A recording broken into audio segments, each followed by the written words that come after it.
Adonai, Ro'i lo echsar, Bineot deshe, Yarbitseni. Nessa noite, irmãos, nós estaremos meditando no Salmo de número 3. E como nós não cremos em coincidência, mas sim em providência divina, o Salmo fala de alguns conflitos que surgem, sofrimentos e perseguições que surgem dentro da nossa própria casa. Portanto, o tema dessa noite é vivendo dias de sofrimento. Entenda, não foi nada combinado, quando ela compartilhou, o sermão já estava pronto. Mas eu creio que Deus, ele nos orienta e traz a palavra certa no momento da angústia. Salmo de número 3. Nós vamos ler todo o Salmo. Acompanhe a leitura comigo. Diz assim a palavra de Deus. Em seguida iremos orar mais uma vez. Senhor, são muitos os meus adversários, muitos se rebelam contra mim. São muitos os que dizem a meu respeito, Deus nunca o salvará. Mas tu, Senhor, és o escudo que me protege, és a minha glória e me fazes andar de cabeça erguida. Ao Senhor clamo em alta voz, e do seu santo monte ele me responde. Eu me deito e durmo, e torno a acordar, porque é o Senhor que me sustém. Não me assustam os milhares que me cercam. Levanta-te, Senhor, salva-me, Deus meu. Quebra o queixo de todos os meus inimigos. Arrebenta os dentes dos ímpios. Do Senhor vem o livramento. A tua bênção está sobre o teu povo. Vamos orar mais uma vez e permaneça com o texto aberto. Querido Deus, nós te louvamos, Pai. Agradecidos porque o Senhor é Deus e está em nosso meio. O Senhor se revela nesse lugar, não temos dúvidas. É o Senhor quem sustenta esta obra, é o Senhor quem sustenta este povo, é o Senhor quem nos conduz a andar por lugares altos. Obrigado pelo dom da vida eterna e da salvação. Obrigado, Deus, muito obrigado.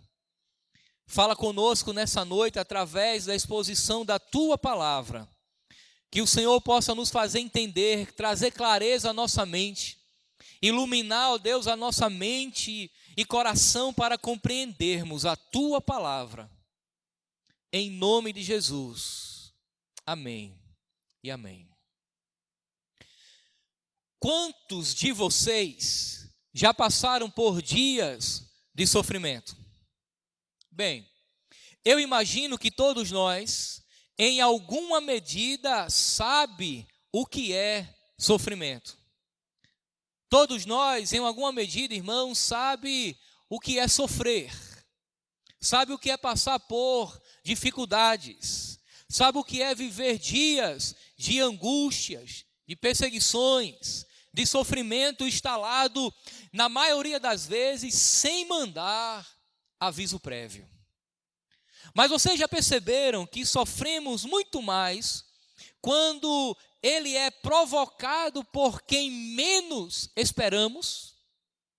Sofremos profundamente quando somos surpreendidos, pegos de surpresa, quando a causa de nosso sofrimento é alguém muito próximo ou ainda pior, um membro da própria família. Amados irmãos, é exatamente esse o drama vivido pelo salmista Davi aqui no Salmo 3. Davi, ele está fugindo, ele está com o seu reinado comprometido, ele tem um perseguidor, que tem um exército que o persegue. O mais surpreendente é que Davi está sendo perseguido por um homem chamado Absalão, seu próprio filho, que teve a capacidade de arregimentar um grande exército e conspirar contra o seu próprio pai a fim de lhe destronar e sentar em seu lugar. Mas antes disso, antes de discorrermos sobre o salmo e as tentativas de Absalão, vamos entender um pouco mais sobre o contexto literário desse salmo número 3. O Salmo 3, irmãos, ele faz parte de um conjunto de 12 salmos compostos por 10 orações. Nestas orações, o salmista, ele pede alívio de suas angústias, pede por socorro nos momentos de perigo e de perseguição, clama a Deus que não lhe castigue em decorrência de alguma prática de pecado, pede também por livramento de seus inimigos, e em alguns salmos ele rende graças a Deus por todas as suas maravilhas. Portanto, é um bloco de 12 salmos, e desses 12 salmos, cada bloco de 5 é seguido por um outro salmo que revela a condição do ser humano, mas são 10 orações ao Deus de Israel. Amados irmãos, o salmista entendia a importância da oração nos momentos de sofrimento. Ele entendia que é Deus quem melhor interpreta a angústia da alma. Ele entendia que no momento do perigo, no momento da necessidade, no momento da angústia provocada pelo caos da vida, era Deus, ou era a Deus a quem ele deveria recorrer. Charles Hodge, o teólogo de Princeton, disse que a oração é a conversa da alma com Deus. A oração, irmãos, ela é terapêutica. À medida que ela glorifica a Deus, ela edifica aquele que ora, aquele que adora. A oração é a expressão talvez mais clara, mais exata das profundas intenções da nossa alma. É na oração que nós apresentamos a Deus os sofrimentos mais íntimos, as perguntas mais íntimas. É na oração que nós apresentamos a Deus tudo aquilo que sentimos. Portanto, o salmista ora porque sabe que Deus é a fonte de todo recurso necessário para suportar o sofrimento. Aqui cabe uma pergunta: nos dias de angústia e sofrimento, a quem você recorre? Em que porta você bate? A quem você clama por socorro? O Salmo 46, verso 1, diz o salmista: Deus é nosso refúgio e fortaleza, socorro bem presente na necessidade. As versões mais comuns diz socorro bem presente na hora da angústia. Mas quando você passa por momentos difíceis como esse, por exemplo, que relatamos, que o inesperado bate à sua porta, que você não tem alternativa, que você olha para os lados e vê apenas o exército inimigo levantando a poeira, se aproximando, a quem você clama no momento do sofrimento? Deus, irmãos, é o nosso refúgio, Ele é a nossa fortaleza. Não é à toa que o salmista, no Salmo 91, diz que é a sombra do Onipotente que nós estamos seguros. O Salmo 2 e 3, portanto, compartilha também de uma conexão conceitual de realidade.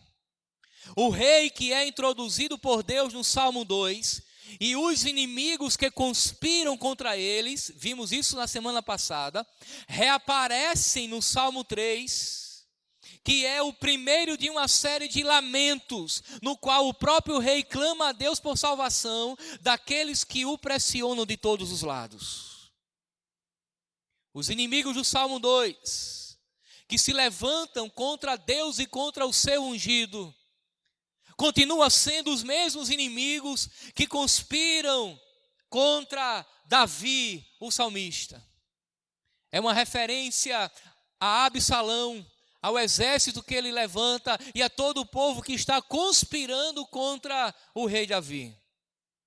O Salmo 3 também tem um relacionamento muito próximo com o Salmo 4, o Salmo seguinte. Pois ambos, o Salmo 3 e o 4, pertencem ao rei que recebe oposição de seus inimigos dentro do seu próprio reinado. E eu acredito, irmãos, que é isso que mais machuca a nossa alma. É quando o levante surge de dentro da nossa própria casa. É quando nós não esperamos e de repente alguém que amamos, que consideramos, que por diversas vezes estendemos a destra da comunhão, se levanta contra nós o calcanhar. Mas quais eram as oposições sofridas por Davi dentro da sua própria casa? Davi estava sendo, irmãos, perseguido pelo seu próprio filho Absalão. Absalão já não considerava mais a legitimidade do reinado de seu pai e levanta uma conspiração bem armada contra ele. Perceba a palavra muitos no Salmo 3, que surge no verso 1, 2 vezes, surge pela terceira vez no verso 2, mas quando o salmista chega no verso 6, são milhares que o cercavam. Não eram poucos os inimigos, eram centenas, eram milhares, e o pior, capitaneado, chefiado, conduzidos, liderados pelo seu próprio filho Absalão. Abra o texto bíblico em 2 Samuel, capítulo 15. 2 Samuel, capítulo 15, versículo 12. 2 Samuel, capítulo 15, versículo 12. Observe comigo o que diz a palavra de Deus. O acompanhe aqui no Data Show. Diz assim a palavra de Deus: depois de oferecer sacrifícios, Absalão mandou chamar Aitofel, da cidade de Gilo, conselheiro de Davi. A conspiração ganhou força e cresceu o número dos que seguiam Absalão. Perceba que o texto diz que havia uma conspiração contra Davi. O texto também deixa claro que é Absalão quem está liderando essa conspiração, e o número dos inimigos de Davi, dos que apoiam essa traição, vão se multiplicando. Então o mensageiro chegou e disse a Davi: os israelitas estão com Absalão. Em vista disso, Davi disse aos conselheiros que estavam com ele em Jerusalém: vamos fugir. Caso contrário, não escaparemos de Absalão. Se não partirmos imediatamente, ele nos alcançará, causará a nossa ruína e matará o povo à espada. O quadro aqui, irmãos, é o rei correndo dos seus súditos. Mas é mais grave, é o rei pai fugindo da ameaça de morte oriunda do seu próprio filho. E onde menos espera surge o sofrimento. E onde menos espera surge as adversidades. De onde menos esperamos surgem os nossos inimigos. Agora, o mais interessante, irmãos, é que Davi, em alguma medida, ele representa um tipo de Cristo. Perceba que Cristo também sofreu conspirações daqueles que estavam dentro de sua própria casa, pois o evangelista Marcos registra que os irmãos de Jesus o procuraram a fim de bloquear a sua pregação. Pensavam que ele era louco. Em alguma medida, Não só os irmãos de Jesus, mas também o próprio povo conspirou contra ele. Era uma conspiração contra o rei dos judeus. Não é à toa que primeiro Jesus foi rejeitado dentro da sua própria casa. Em seguida, seu próprio povo, os judeus, o rejeitaram, pois veio reinar sobre as ovelhas da casa de Israel, mas estas ovelhas conspiraram contra ele, o rei ungido de Deus. É o evangelista João quem diz: veio para o que era seu, mas os seus não o receberam. Portanto, irmãos, conspiração dentro da própria casa, o nosso Senhor e Salvador também sofreu. O povo que ele veio pregar o evangelho, que ele veio pastorear, o rejeitou. Davi não é o único. Jesus não foi o primeiro e certamente também não foi o último. Você percebe que muitas vezes nós sofremos e a causa de nosso sofrimento está dentro de nossa casa? Repito, irmãos, entendo eu que não há dor maior do que a dor da traição provocada por quem amamos. Não há decepção maior do que acordar e perceber que estávamos dormindo com o inimigo. Não importa se é um filho, se é um esposo, se é um pai, se é uma mãe, descobrir que estávamos dormindo com o inimigo é um golpe quase que irreparável. Seja um parente muito próximo, ou um amigo a quem consideramos mais chegado que um irmão, a traição, irmão, sempre traz níveis altíssimos de sofrimento e angústia. É sempre assim. Em alguns casos, a única alternativa que temos no momento, e a mais viável, é fugir e clamar a Deus que resolva a nossa causa. Mas além de fugir para não morrer nas mãos de seu próprio filho, o que foi que Davi fez? Davi, irmãos, ele não apenas fugiu de Absalão, ele correu para Deus, o seu escudo e protetor. E essa é a grande verdade nessa noite. Diante de nossos inimigos, devemos clamar a Deus e confiar em seu livramento. Eu quero chamar a sua atenção ao texto, para vermos essa verdade em 3 pontos. Em primeiro lugar, o rei Davi invoca o nome do Senhor, versículos 1 e 2. Senhor, essa é a primeira palavra do Salmo. E perceba que a primeira palavra do Salmo, Senhor, revela exatamente o salmista correndo não de Deus, mas correndo para Deus, apresentando a sua causa diante de Deus. Essa palavra, irmãos, é a transliteração comumente apresentada em nossas traduções para o nome de Deus. Impossível de pronunciar, mas os estudiosos chamam de tetagrama, YHWH,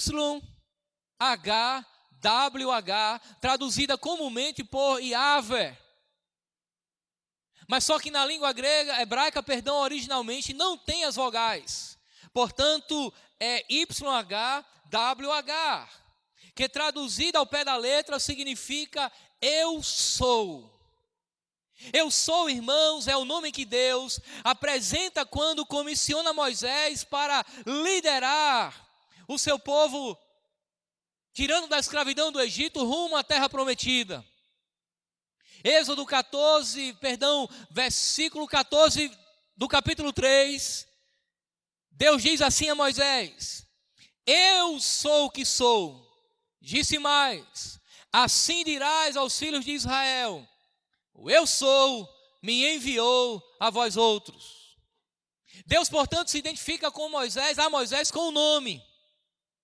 Mas o nome de Deus é o verbo ser na primeira pessoa. E quando Deus diz eu sou, Ele está dizendo: Moisés, diga ao meu povo que aquele que é o absoluto, o que é suficiente em si mesmo, está mandando você ir lá e dizer que o povo deve ir. me servi no deserto, rumo à terra de Canaã. Portanto, irmãos, nos dias de perseguição, Davi ora ao Deus que é pleno e absoluto, suficiente em si mesmo, soberano e poderoso para agir em seu favor.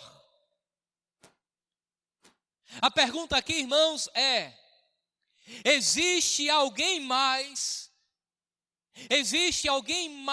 bem recomendado do que o próprio Deus para buscarmos socorro na hora da angústia? Eu acredito que não.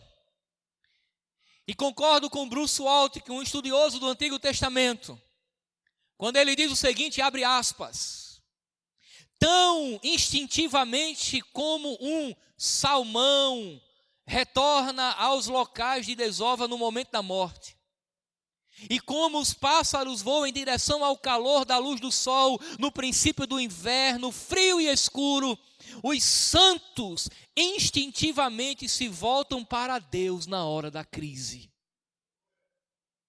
É na hora da crise, irmãos, que nós devemos nos voltar para Deus. É na hora do sofrimento, da angústia, que devemos encontrar em Deus o refúgio, a fortaleza, o lugar secreto, a segurança que nós não encontramos em nenhum outro lugar, muito menos em nós mesmos. Mas por que é que o rei está angustiado de tal maneira? 3 vezes ele usa a palavra muito para deixar claro que está em desvantagem diante dos seus inimigos. Muitos são os meus inimigos, muitos são os meus adversários. No verso 6 ele diz que são milhares. Em seguida ele apresenta, irmãos, uma espécie de lamento, pois seus inimigos afirmam que Deus o abandonou e que não há salvação para ele. O rei agora é menosprezado pelos seus inimigos. Muitos são os meus inimigos, muitos se rebelam contra mim, são muitos os que dizem a meu respeito, Deus nunca o salvará.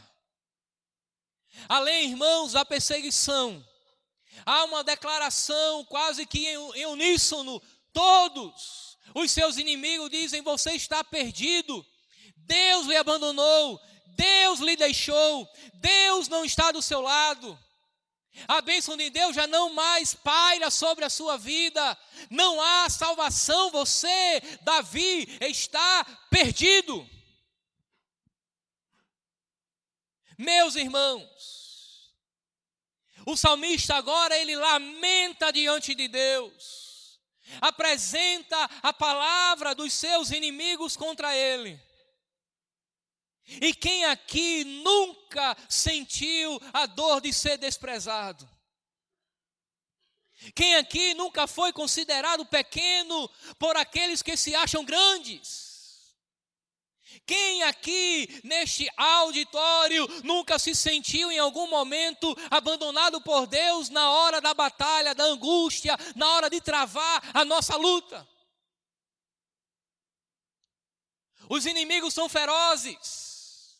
Os inimigos são cruéis, os inimigos são perversos, e além de conspirar contra nós, eles ainda levantam calúnias contra nós, afirmando que Deus nos abandonou, que a bênção de Deus já não mais está sobre nós, que a nossa fraqueza se dá por um abandono do cuidado divino, e era isso que Davi estava sofrendo, desprezo daqueles que outrora estavam do seu lado, mas agora lhe despreza, lhe abandona e diz, Deus não o salvará.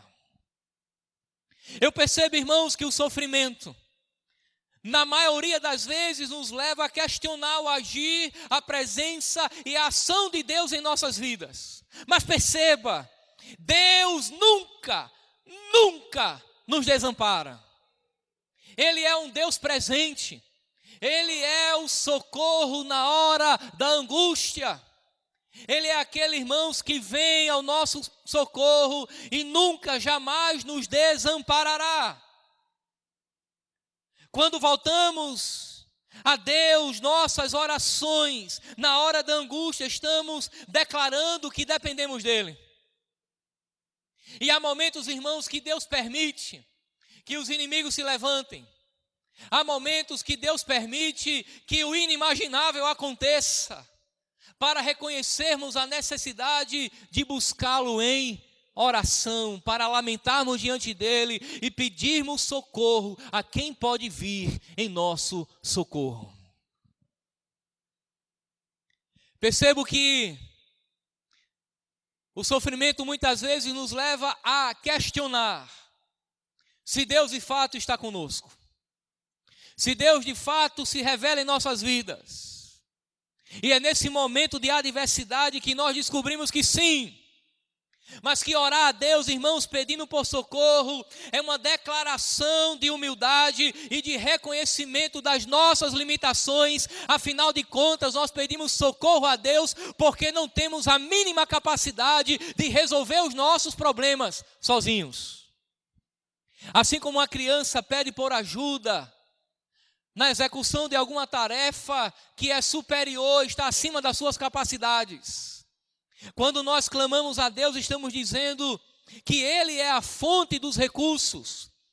Estamos dizendo que nós precisamos que Ele haja em nossas vidas, a não ser que isso aconteça, iremos perecer. É o reconhecimento da nossa dependência em Deus. A oração de um crente, a oração, irmãos, de um crente a Deus é a declaração de que Ele é a nossa força. É a declaração que a força não está no nosso braço, não parte das nossas capacidades, mas sim em Deus. Amada igreja, não se voltar para Deus na crise é viver por si mesmo. Quantas pessoas eu converso, e hoje, ao término da nossa escola da Bíblia, encontrei um velho amigo que disse: já não tem mais solução para mim, resolvi o problema, tentei de tudo, não tentou. Ele tentou de tudo que estava sobre a sua condição, ele tentou todas as suas estratégias, fez uso da sua própria força a fim de resolver um problema de família. Ele não usou as armas de Deus. Ele não fez uso dos recursos que Deus tem para dar. Ele não recorreu à graça, ele não recorreu à oração. Foi derrotado. Em síntese, somente Deus, o justo juiz, o salvador e protetor, pode modificar as circunstâncias, recuperar a felicidade e segurança de antes. Afinal de contas, irmãos, é Deus quem nos livra dos adversários. Perceba mais uma vez que Jesus também foi escarnecido por seus inimigos. Estando na cruz, parecia que o Pai o havia abandonado definitivamente. Então, diante de seus algozes, ele lamenta: Deus meu, por que me desamparastes? Mas logo o seu lamento dá lugar a um brado de confiança em Deus, quando diz: Pai, em tuas mãos entrego o meu espírito. Jesus, irmãos, também sofreu conspiração. Ele lamenta na cruz, mas ele declara a sua confiança em Deus, ele entrega o seu espírito a Deus, ele sabe que todo o plano está sendo conduzido por Deus, ele sabe que Deus também é o seu Deus e Pai. Portanto,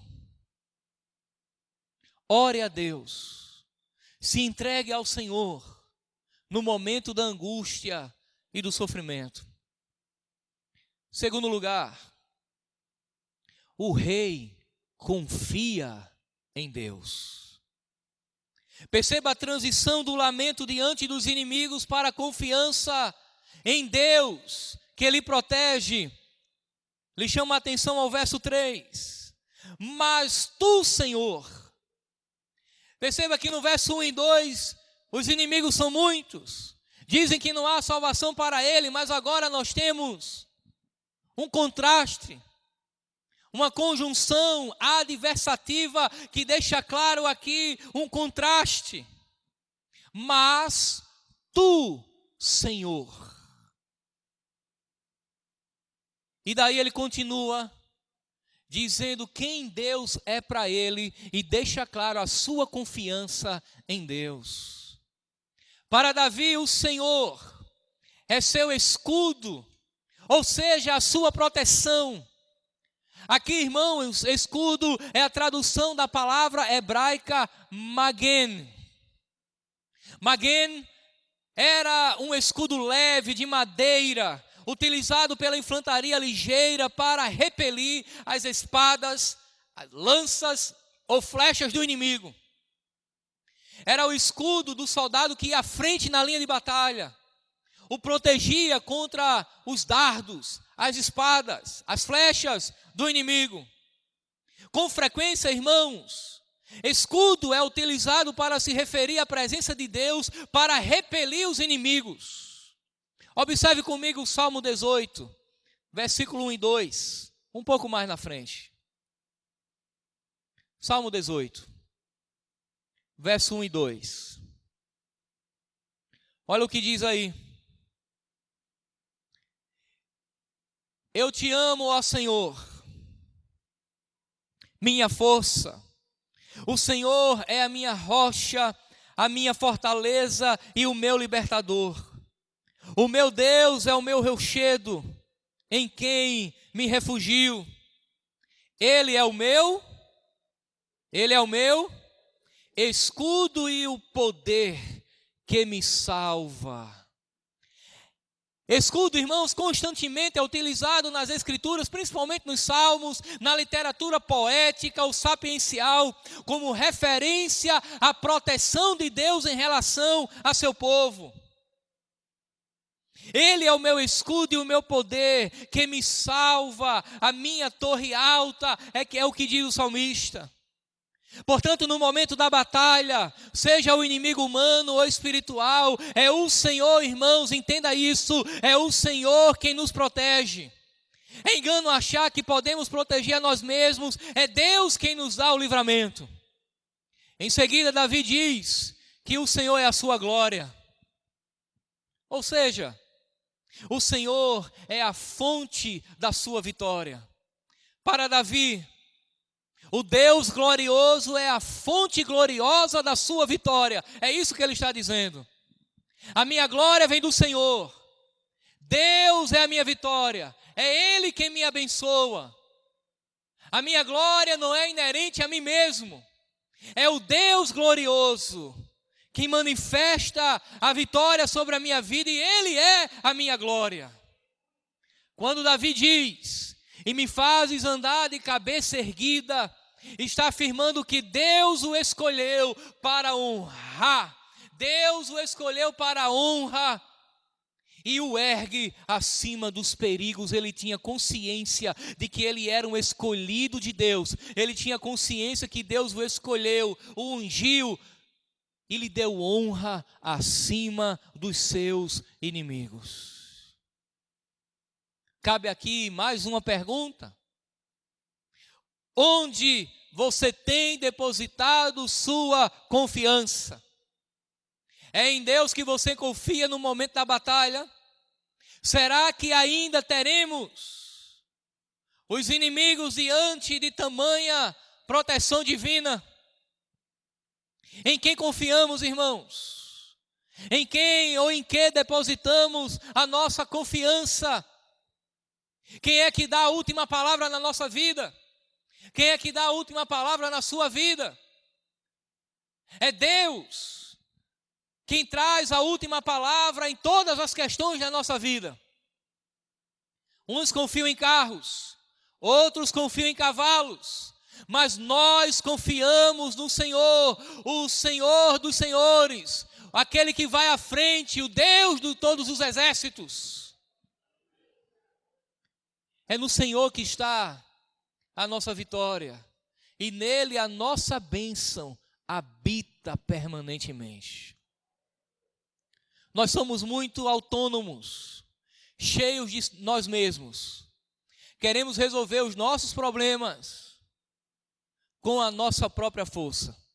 Temos sempre uma receita para todas as questões da nossa vida. A grande questão é que nem sempre a nossa receita é recomendada por Deus. Em seguida, o salmista confessa em público a sua confiança em Deus. Observe o verso 4 e 5. Ao Senhor clamo em alta voz, e do seu santo monte Ele me responde. Eu me deito e durmo, e torno a acordar, porque é o Senhor quem me sustém. Ele clama em alta voz, significa que agora ele declara confiança em Deus em público. Todos sabem que apesar de Davi estar fugindo de Absalão em seu exército, ele confia em Deus. Os inimigos bradam de lá: Deus não te salvará, não há mais salvação para você. E o rei Davi clama de cá: eu confio em Deus, eu clamo e do seu santo monte ele me responde.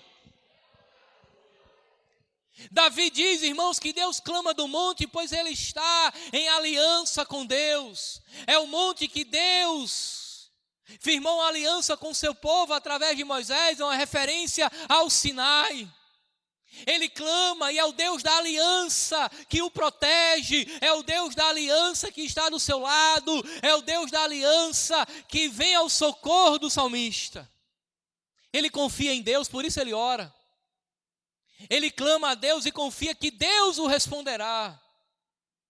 Você quando ora, meu irmão, você quando ora, querida irmã, você confia que Deus irá lhe responder? Você ora confiando que Deus trará a resposta, mesmo que não seja aquela que você deseja, mas você crê que Deus é o Deus que responde às suas orações? João Calvino, ele disse que se orarmos a Deus e não crermos que Deus responde às nossas orações, afrontamos a sua santidade. Nós oramos porque cremos que Deus é um Deus que ouve o clamor do seu povo. Nós oramos e apresentamos a Deus as nossas fragilidades, as nossas necessidades. Nós oramos e apresentamos a Deus o nosso lamento, pedindo a Ele por socorro, porque cremos que Ele nos responderá. O Senhor nosso Deus é o Deus que responde às nossas orações. Davi confia tanto em Deus, irmãos, que dorme e acorda, pois o Senhor é quem lhe sustenta.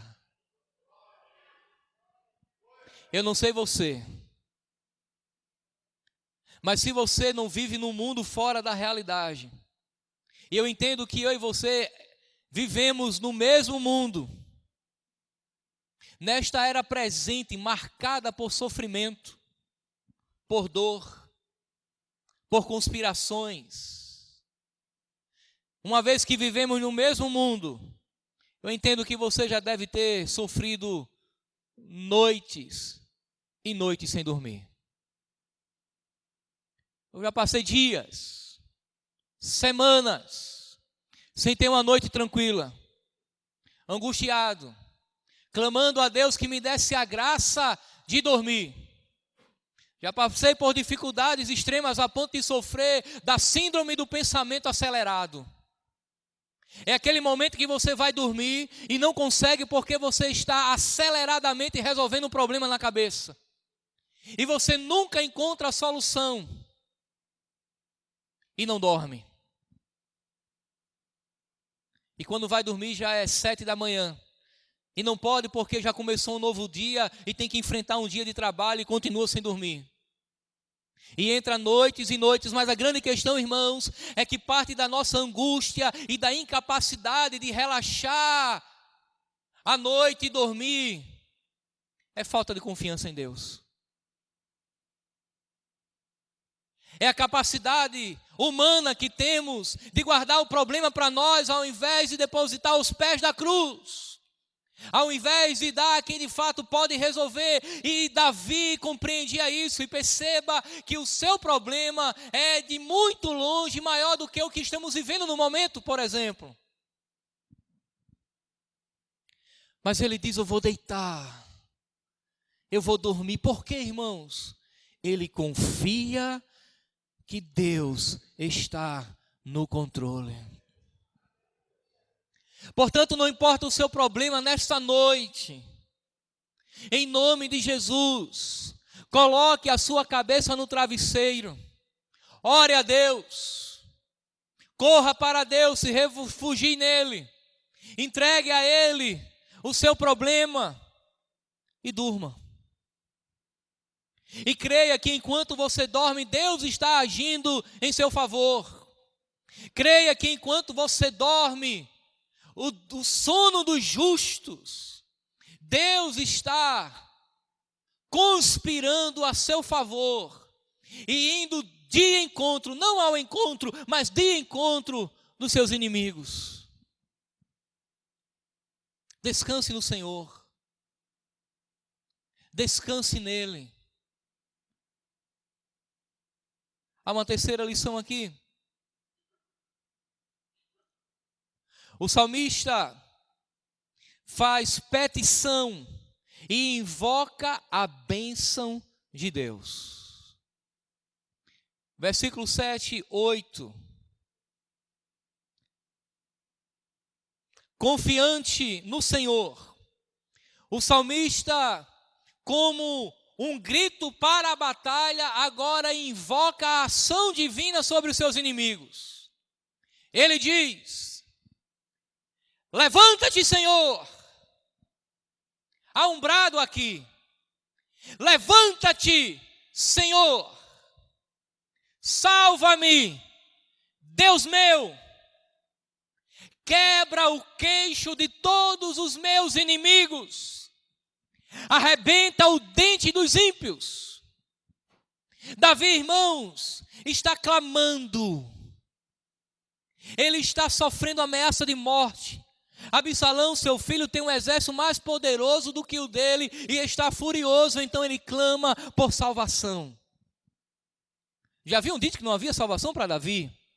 Mas agora ele clama a salvação que vem de Deus. Davi ora a Deus, lamenta diante de Deus, confia em Deus, mas em nenhum momento ele toma a frente de Deus na batalha. Levanta-te, Senhor, venha ao meu socorro, salva-me. Você percebe que Davi não toma a dianteira divina? Ele invoca que Deus vá à sua frente. Ele invoca que Deus vá à frente na batalha. Davi, irmãos, não faz justiça com as suas próprias mãos. Perceba que o seu desejo é que Deus destrua seus inimigos. Ele apresenta a sua causa diante de Deus. Davi não arma tocaias. Davi não usa as mesmas armas ilegítimas, traiçoeiras, desonestas, que o seu filho estava usando contra ele. Davi invoca Deus para batalhar por ele. Você já percebeu que na maioria das vezes perdemos a razão porque queremos agir com justiça própria? Queremos vingança pessoal? Declaramos que servimos a Deus, mas no momento do confronto, ressuscita o velho homem, queremos aplicar a estratégia do toma lá da cá, do dar na mesma moeda. Se levantou contra mim, vai cair do mesmo jeito, pois eu vou me levantar 2 vezes mais do que você fez comigo. Davi não faz isso. Ele quer a punição dos seus inimigos, mas ele quer que Deus lhe salve e guerreie por ele. Meus irmãos, quando nós estamos do lado certo, Deus age em nosso favor e nos dá as armas certas e necessárias para a batalha. É Ele, não nós, quem destrói os inimigos. Davi agora, mais do que confiante, invoca a bênção de Deus sobre todo o povo, não só sobre ele. Por que ele faz isso?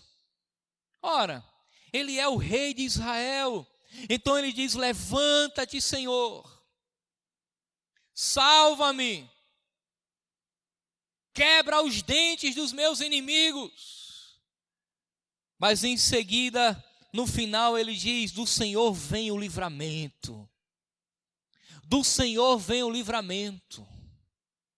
É Deus, irmãos, quem nos dá a vitória, é Ele quem nos abençoa, é Ele quem nos justifica. E em seguida Davi diz: a tua bênção está sobre o teu povo.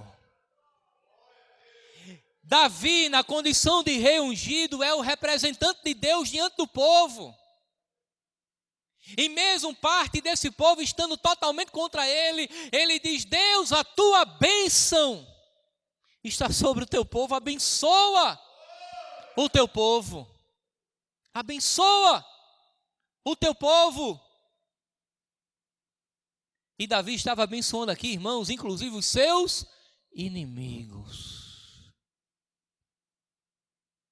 E ele invoca a justiça de Deus.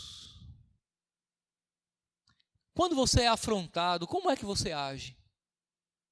Como é que você tem se comportado diante dos seus inimigos? Quais armas você usa? Como você se comporta? Você quer destruí-los com as suas próprias mãos? O desejo é de torar o pescoço, derrubar e dar um coice. Isso já ficou para trás, meu irmão? Há um Deus que lhe justifica. Há um Deus que nos dá livramento. E há um Deus que podemos recorrer a Ele na hora da angústia. Quero concluir chamando a sua atenção para um paralelo possível, teologicamente falando, entre Davi e Jesus. Davi foi o rei perseguido por seu próprio filho. Jesus também foi perseguido por seu próprio povo. Ele é rei, mas também foi um homem de dores. Jesus sofreu perseguições. O rei Davi invocou a Deus a punição de seus inimigos. Jesus é o rei soberano que destruirá seus próprios inimigos. À luz de Apocalipse, o cordeiro que foi morto retornará em triunfo e derrotará definitivamente o mundo, a carne e o diabo, o dragão, Satanás, as duas bestas, o anticristo e o falso profeta serão definitivamente destruídos e junto com Cristo a igreja triunfará na glória. Davi é o rei que pede por proteção. Jesus é o rei que protege os seus eternamente. Jesus é o rei que protege os seus eternamente. Quem são os seus inimigos? Quantos são? Bem, a Bíblia nos diz, irmãos, quem são e nos dá nome de 3. E deixa claro que nós não podemos vencê-los sozinhos, mas é o Senhor Jesus quem nos dá livramento e vitória sobre eles eternamente. Segundo Paulo escreveu aos Efésios, nós temos 3 inimigos declarados: o mundo, a carne e o diabo. No capítulo 6 da mesma carta, Paulo diz que a nossa luta não é contra a carne nem sangue, mas contra os principados e potestades. Contra esses inimigos, Jesus nos dá livramento. Contra esses inimigos, qualquer confronto sem as armas de Cristo é derrota certa. É uma batalha em glória. A morte, irmãos, não é simplesmente física, mas espiritual e eterna. Contudo, contra inimigos tão poderosos, nós temos Jesus Cristo, o Rei dos Reis, que nos dá livramento do sofrimento eterno. É possível que muitos de vocês nessa noite estejam lutando contra inimigos ferozes. Mas esse inimigo pode estar em você. Na realidade, esse inimigo pode ser você mesmo, a sua carne, que clama e é inclinada ao pecado. O inimigo pode estar em sua volta, é o mundo que conspira. É o mundo com seu sistema de valores pecaminosos que se levanta contra você. Mas o inimigo também pode ser o opositor de Deus, o inimigo das nossas almas, Satanás. E como você pretende vencê-los? Se não for no poder de Deus, se não for em Cristo. Portanto, meus irmãos, fazendo uso ainda do Salmo 2, se nessa noite não beijarmos o Filho, não nos curvarmos diante do Rei ungido Jesus, os nossos inimigos sempre se levantarão e nós nunca iremos destruí-los. É noite de você se curvar mais uma vez ao Rei da Glória. É noite de nós, Igreja do Senhor, e daqueles que ainda não confessaram a Jesus como Salvador, se curvar diante dele, para que os inimigos que nos perturbam e nos condenam sejam definitivamente destruídos e aniquilados. É noite de nos curvarmos diante do trono do Senhor Jesus e sermos recebidos por ele no salão real. O que tem abatido a sua alma, meu irmão? Onde você está buscando forças para lutar? Nessa noite, vamos buscar força em Deus. Vamos declarar que o Senhor Jesus, o Deus Filho, mas também o Deus Pai, o Deus Espírito Santo, o Deus triuno, é a fonte de todos os nossos recursos no momento do sofrimento e da batalha.